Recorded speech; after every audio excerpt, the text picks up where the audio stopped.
ஓம் நம சிவாய வாழ்க. திரு அண்ணாமலையாரை போற்றி. ஓம் குரு வாழ்க. வணக்கம். ஆன்மீக அன்பர்கள் அனைவருக்கும் இந்த சிவடியேன் சிவகுருஜி சிவராஜனின் அன்பு கலந்த வணக்கங்கள். நம்ம இன்றைக்கி இந்த வீடியோவில் ஆவணி மாதத்துக்குரிய பலன்கள் பார்க்க போகிறோம். ஒவ்வொரு ராசிக்குமே ஃபஸ்ட்டு ஆவணி மாதம் ஏன் பார்க்குறோம் அப்படின்னா, சிம்ம ராசியில் சூரிய பகவான் சஞ்சரிக்கும் காலம், அது ஆட்சி பெறக்கூடிய காலம் தான் ஆவணி மாதம். நம்ம கிரகங்கள்லேயே பார்த்திங்கன்னா சூரிய பகவான் பார்த்திங்கன்னா வளர்ச்சி கொடுக்கக்கூடிய கிரகம். அப்போது கண்டிப்பாக நம்ம இந்த மாதத்தில் செய்யக்கூடிய எந்த சுப காரியங்களும் வளர்ச்சியை கொடுக்கும், அதே சமயம் வெற்றியை கொடுக்கும். சரிங்களா? அதனால தான் நம்ம ஆவணி மாத பலன் எடுத்திருக்கோம். அந்த வகையில் நம்ம பார்க்கக்கூடிய ராசி பார்த்திங்கன்னா கடக ராசி. பொதுவாகவே இந்த கடக ராசி பார்த்திங்கன்னா காலபுருஷனுக்கு 4வது ராசி. சரிங்களா? அப்போ 4வது ராசினா உங்களுக்கு தெரியும், தாய் வீடுன்னு சொல்லுவோம், சுகஸ்தானம் தான் சொல்லுவோம். அப்போது தாயை குறிக்கூடிய பாவம். அப்போது கடகராசி அன்பர்கள் பெரும்பாலும் என்ன பண்ணுவாங்க, தாய் பாசம் மிக்கவங்களாக இருப்பாங்க. பெற்றோர்கள் மீதும் தாய் மீதும் அதிக பாசம் கொண்டவர்களாக இருப்பாங்க. அதாவது அன்பாக பேசுனா எதையுமே செய்வாங்க. சரிங்களா? ஒரு அன்பாக பேசணும்னா எந்த காரியமும் அவங்கள்ட்ட சாதிக்கலாம். சரிங்களா? அதே போல் ஒரு திறமையானவங்க கூட எந்த விஷயத்தை எப்படி கையாளணும், எங்கே என்ன பேசணும், அந்த ஒரு நுணுக்கங்கள்லாம் தெரியும், சாதுரியத்தனமும் தெரியும். ஏன்னா சந்திரன் அதோடைய அந்த கடகராசி அதிபதி பார்த்திங்கன்னா சந்திர பவனால் எப்படி நீர் நம்ம எந்த பாவகத்தில் எந்த வடிவத்தில் ஊற்றினா அது இருந்தாலும் அந்த வடிவம் மாறிக்குதோ, அதுபோல் இருக்கிற இடத்துல அவங்க தானாக மாறிக்குவாங்க. இப்போ எப்படி நீர் எப்படி எந்த இடத்துக்கு தகுந்த போல் நம்ம தன்னை மாற்றிக்குதோ, அதே போல் இவங்களும் தகுந்த போல் மாற்றிக்குவாங்க.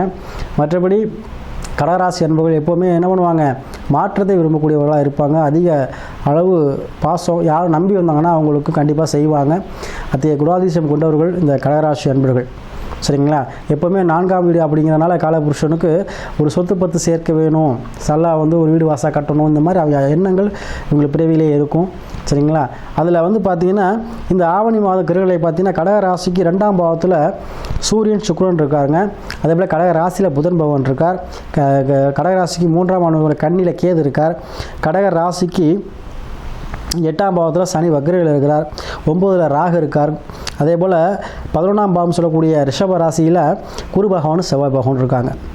பொதுவாக அந்த ஆவணி மாதம் உங்களுக்கு தான் ஃபேவரட்டாக இருக்குது. ஏன்னா 2ஆம் பாவத்தில் இருக்கார், சூரியன் ஆட்சி பெற்று ப்ளஸ் சுக்கிர பகவானோட சேர்ந்து இருக்காங்க.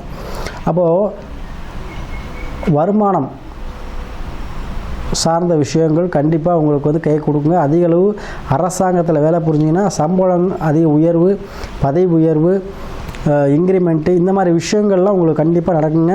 கடகராசி நம்ம யாராக இருந்தாலும் சரி.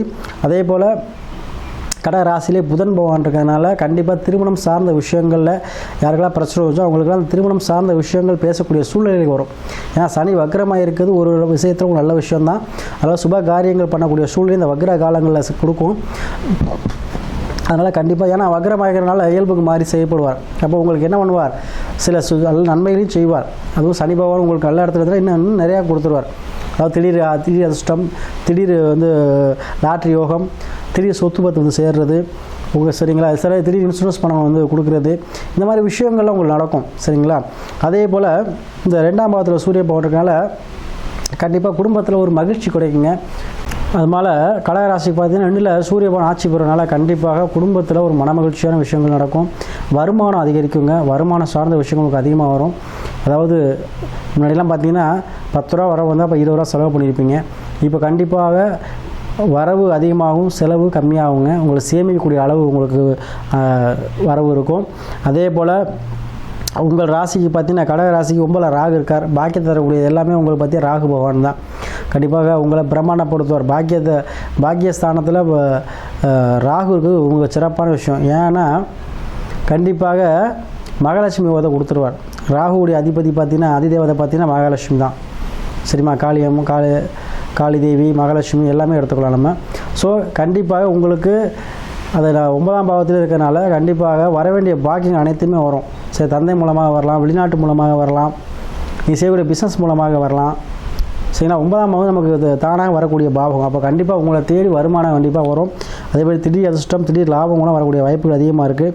அதேபோல் கடகராசி 11ல் குரு செவ்வாய் இருக்குது. கண்டிப்பாக புதிதாக வீடு கட்டுவீங்க, புதிதாக ஒரு லேண்டு வாங்குவீங்க, புதிதாக ஒரு இடம் வாங்குவீங்க, இல்லை ஏதோ ஒரு விஷயத்துக்காக கண்டிப்பாக இடம் சம்மந்தப்பட்ட விஷயங்களில் காசை முதலீடு செய்கிற மாதிரி இருக்கும். அதே போல் பெரும் மனங்கள் உங்களுக்கு கைக்கு வருங்க. அதே போல் இடமா வரும். சிலவங்களுக்கு பணம் காசு கையில் கிடைக்கும். ஏன்னா உங்களுக்கு அஷ்டம சனிக்கிற காலத்தினால சனி நல்லாயிருக்கும், அவங்களுக்குலாம் திடீர் அஷ்டம் கிடைக்கும். சிலவங்க சொல்லுவாங்க அஷ்டம சனினா ஒன்றும் பயப்பட வேண்டாம். அஷ்டம சனி எல்லாருக்கும் பாதிக்காதுங்க.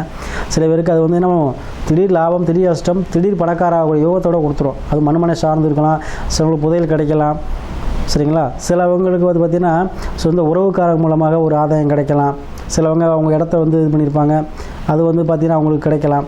ஸோ அந்த மாதிரி விஷயங்கள்லாம் நடைபெறுங்க. அப்போ இந்த ஆவணி மாதங்கிறது கடகராசி என்பவர்களுக்கு வருமானம் சார்ந்த விஷயங்களில் இருந்து அந்த பிரச்சனைகள் மீறும். வேலை இல்லாதவர்களுக்கு வேலை வாய்ப்பு கிடைக்கும்.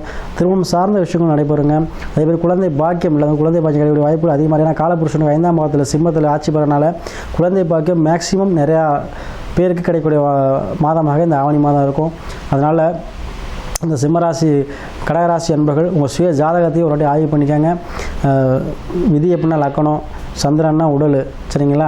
அதே போல் தசாபதியும் நல்ல நேரம், அப்போ நல்ல நேரம் வந்துருச்சான்னு பார்த்துக்கோங்க. உங்களுக்கு இது வந்து நம்ம பொதுவான பலன்கள் தான். உங்கள் சுய ஜாதகத்தை ஆய்வு பண்ணி அதுக்கு ஏற்றப்ப முடிவெடுங்க. கண்டிப்பாக எல்லாமே வந்து சக்ஸஸாக முடியும். அதுபோல் தொடர்ச்சியாக நமக்கு கடகராசியை நிறைய பேர் ஜாதகம் அனுப்பி ஆதரவு கொடுத்துட்டு வரீங்க.